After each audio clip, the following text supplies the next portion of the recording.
Welcome to this ESP Thinking tutorial on how to create focus register records. Access to these functions can be found by clicking here on the settings button and then by using the blue register button shown here. As with many of the ESP functions, they have been designed to allow the inputting of information either on a manual basis or by using CSV files to input many records at once. So if we start with a bulk entry, here we can see a list of fields that can be filled with data from the file. To retrieve that file though, we must first connect to our OneDrive account, and this we can do by clicking the button at the bottom here. Once we have gone through the connection procedure, we are then transferred to the file import page. Here in the left hand column we have a list of all of the possible files that we can download using this system, and in this case we're looking for register CSV.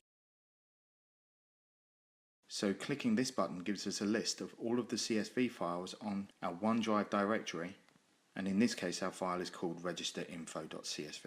So we select that file and click download, and this takes us back to our file import page, and you can see that the button for the register file has now become available.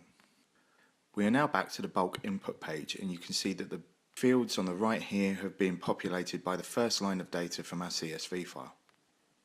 If we now take a look in Excel at the data, we see that the first thing we actually need is the identification for the individuals.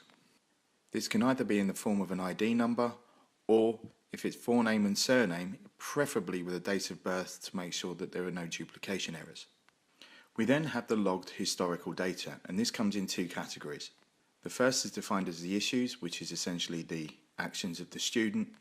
Then there is a support log to show the actions of the teacher. On the database, these statements are actually date stamped to enable you to record an ongoing log of interactions with you and your students. Finally, there are the spaces for the summary, as well as contact name and email for any specialists that may be associated with this student.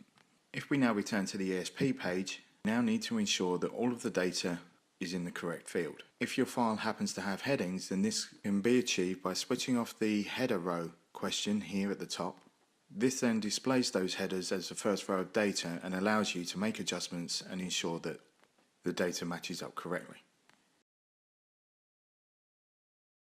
Before you upload the data, you then need to ensure that the data is being assigned to the correct register, and this is done using the drop box here at the top. It also allows you to add a new register. In fact, you can create an entire bespoke list of registers that are suitable for your institution. In this case, we're going to create a new register for students with free school meals, so we simply add FSM here and click add.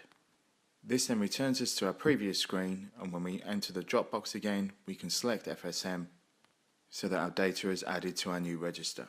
The only other job that remains is to select the date format from the drop down box here. Once this matches the data in the field, we then click upload to database, and our file is processed. Here you can see a little report showing all of the entries that are made.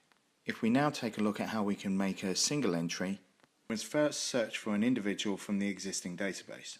This is because you can't actually create a new record from this point. Once you select the individual, you can see that there is some existing data here. You can then edit or add new information as required. Once you're finished, click save and you're done. And there you have a fast and secure method of recording important information about each student. Thank you for taking the time to watch this tutorial.